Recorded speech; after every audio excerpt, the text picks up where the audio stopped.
ये सारी आतंकवाद की जड़ पाकिस्तान है और पाकिस्तान कांग्रेस पार्टी की भूल है। पार्टीशन स्वीकार न करते पाकिस्तान कभी न होता। और ये तो ऐसे कह रहे हैं घुस गए। अरे भाई, आपके मन में तो, आपके समय में तो घुसने की जरूरत ही नहीं थी। आप बुलाते थे वीजा देकर, क्यों घुसेंगे? घुसने की जरूरत ही, जैसे आप पाकिस्तान जाते हो वैसे वो यहां आते। मनोहर, अब ये कैसे हमें पूछ सकते हैं? जवाहरलाल नेहरू जी ने क्या कहा? वहां घास का एक तिनका भी नहीं उगता है, वो जगह को क्या करे। तो एक संसद सदस्य ने नेहरू जी का सर मेरे जैसा था। महावीर प्रसाद त्यागी जी ने कहा कि आपके सर पर भी एक बाल नहीं, वो चिन्ह बेच दे क्या? जिन्होंने बैसरन घाटी में हमारे प्रवासियों को, नागरिकों को मारा था, ये तीनों आतंकवादी ये थे और तीनों मारे गए।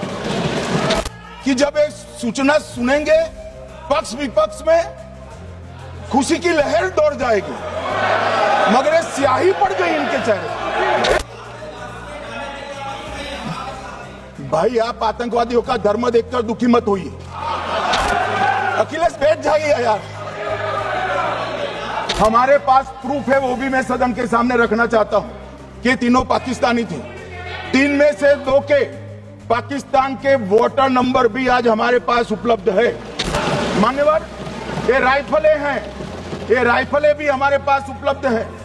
इनके पास से जो चॉकलेटें मिली हैं, वो चॉकलेटें ढोक में से मिली, वो भी पाकिस्तान की बनाई हुई चॉकलेट है। मान्यवर, ये कहते हैं कि पाकिस्तानी नहीं थे, इसका मतलब पूरी दुनिया के सामने इस देश का एक पूर्व गृह मंत्री पाकिस्तान को क्लीन चिट दे रहा है। और इस देश का गृह मंत्री जो कांग्रेस पार्टी से आता है, वो कहता है कि क्या सबूत है। शिमला में समझौता हुआ, पाक ऑक्यूपाई कश्मीर मांगना ही भूल गए।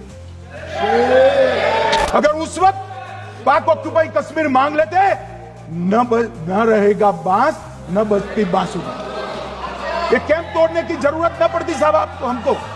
मान्यवर, इतना ही नहीं, पाक ऑक्यूपाई कश्मीर तो नहीं लिया, मांगना ही भूल गए।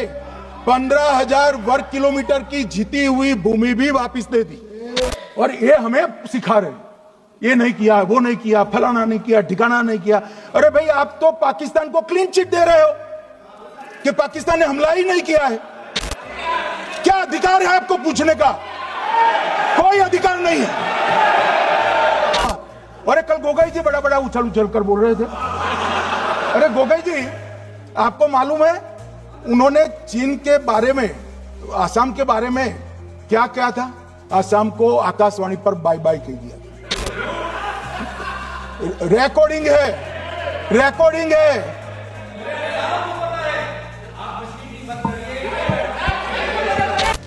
एक जमाना था साहब, 10-10 हजार लोगों के जनाजे निकलते।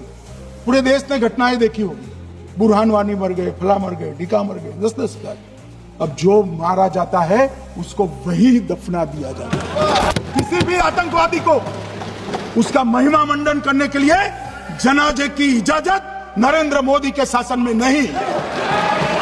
आतंकवादियों के सगे वाले और समर्थक चुन कर हमने नौकरियों से निकाले, पासपोर्ट रद्द कर दिए हैं, गवर्नमेंट कॉन्ट्रैक्ट रद्द कर दिए हैं। 75 से ज्यादा आतंकी समर्थकों को कोर्ट से ऑर्डर लेकर सरकार से बर्खास्त कर दिया गया है। बार काउंसिल उनके समर्थकों से भरी थी, सस्पेंड कर नया लोकप्रिय चुनाव हमने कराया है। मान्यवर,